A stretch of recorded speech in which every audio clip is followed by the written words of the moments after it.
Hello guys, welcome to my YouTube channel. Today we're going to solve and explain 3 internal medicine of USMLE Step 2. So, the first one. A 38-year-old woman comes to the office with a 3-week history of weight loss, nausea, abdominal pain, and postural dizziness. She travelled to Thailand 6 months ago and has felt fatigued since then. Medical history is notable for moderate persistent asthma treated with an inhaled beta-2 agonist and inhaled corticosteroid. Over the last 2 years, the patient has had several asthma exacerbations requiring oral prednisone. She also has hypothyroidism treated with levothyroxine. The patient is married and is a stay-at-home mother. Blood pressure is 90/60 millimeters of mercury and pulse is 96 per minute. Pharyngeal examination shows bilateral tonsillar enlargement. Skin examination shows increased pigmentation at the palmar creases and mucous membranes, as well as a few patches of vitiligo.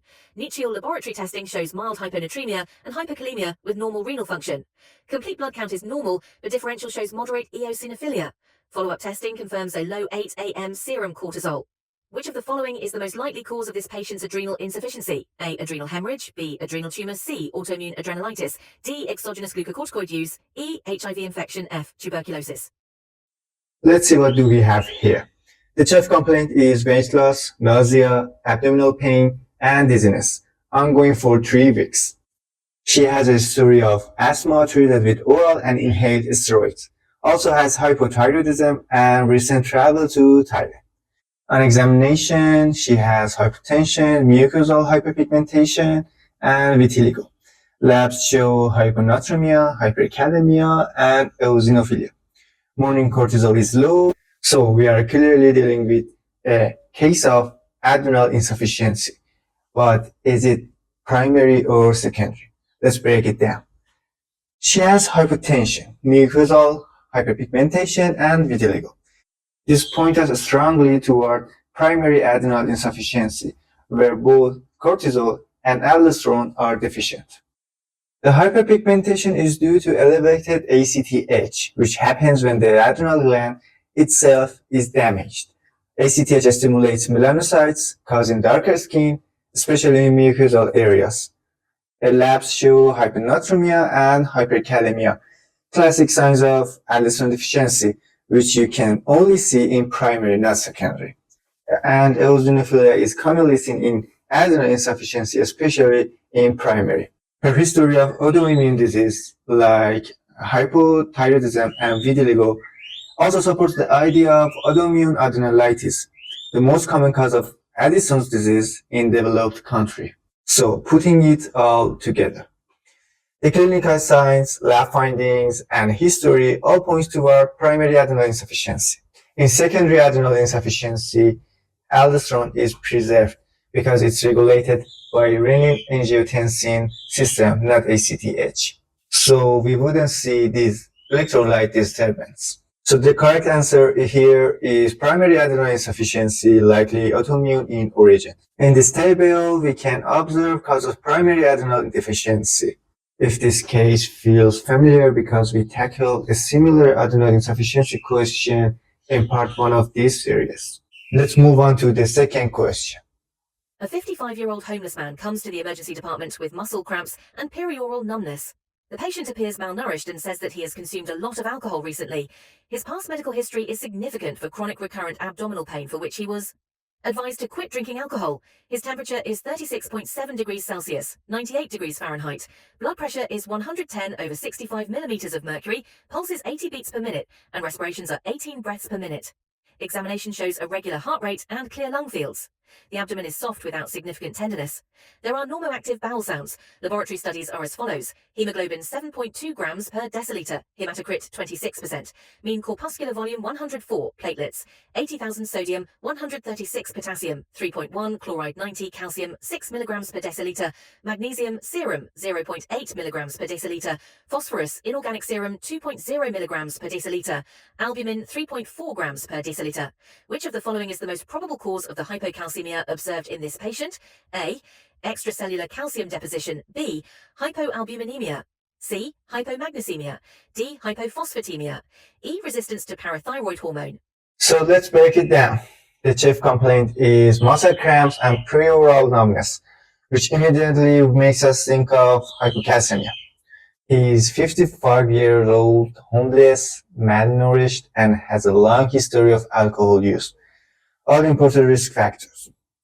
He also has a background of chronic abdominal pain and was advised to quit alcohol, possibly pointing to chronic pancreatitis and nutritional deficiency. Now let's look at the labs. Hemoglobin 7.2, MCV is 104, indicates macrocytic anemia, possibly due to folate and B12 deficiency from poor nutrition. Platelets 18,000 suggest alcohol-induced bone marrow suppression, and potassium 3.1, chloride 19, which both are low.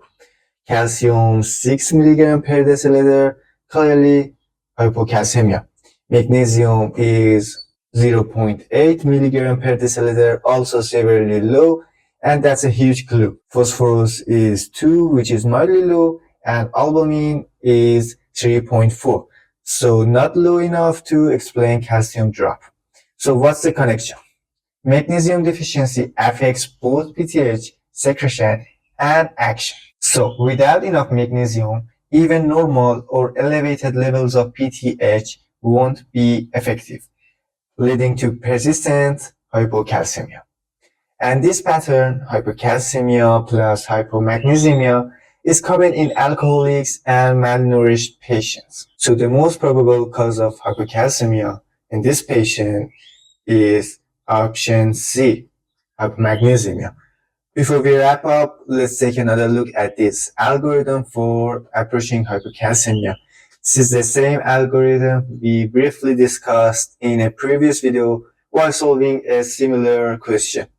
And as you can see, hypomagnesemia is one of the key causes of low calcium level that can be missed if not checked. As shown here, magnesium deficiency should always be considered when calcium is low and PTH is high. And the last question. A 16-year-old girl is brought to the office for evaluation of hypoglycemia. A week ago, the patient was seen at an urgent care clinic due to vaginal discharge and dysuria. She was diagnosed with candidal vulvovaginitis, and her urine dipstick was positive for glucose and negative for ketones. Fingerstick blood glucose was 200 milligrams per deciliter, and a subsequent hemoglobin A1C level was 7.6%. The patient has been excessively thirsty over the past several weeks, but has had no abdominal pain, nausea, or vomiting. She has no previous medical conditions and takes no medications. Family history is significant for diabetes mellitus and hypertension in both parents. Vital signs are within normal limits and BMI is at the 95th percentile for her age. Which of the following findings is most likely to be observed in this patient? A. Bitemporal hemianopia. B. Elevated fecal fat levels. C. Extensive acanthosis nigricans. D. Glucokinase. Gene mutation E. Pancreatic autoantibodies. Let's look what we have here. Chief complaint is hyperglycemia detected incidentally with glucosuria during a workup for a yeast infection. She has polydipsia, which confirms symptomatic hyperglycemia. Hemoglobin A1C of 7.6. This is definitely diabetes. BMI at the 95th percentile. She's obese. No ketones, no acidosis, and no weight loss. That makes DKA unlikely. And finally, strong family history of diabetes. This all points toward one thing: type 2 diabetes in an adolescent. Obesity causes insulin resistance, which is worsened by growth hormone during puberty. In these patients, one of the most visible signs is acanthosis nigricans, dark, velvety skin patches on the neck, axilla, and other folds. Let's look at the choices. Option A, bitemporal hemianopia. It suggests pituitary tumor, not relevant here. Option B, elevated fecal fat, seen in a chronic pancreatitis and malabsorption, usually older patients, not relevant. C, acanthosis nigricans, classic in insulin resistance and adolescents, type 2 diabetes. Option D, glucokinase mutation, #Moody. Typically lean patients with milder hyperglycemia. I will explain these all in separate videos, so don't forget to subscribe and turn on the notification. Option E, pancreatic autoantibodies. It suggests type 1 diabetes mellitus, but this patient lacks ketones, acidosis, and rapid weight loss, so it's not our case. This patient has new onset type 2 diabetes driven by obesity, puberty, and insulin resistance.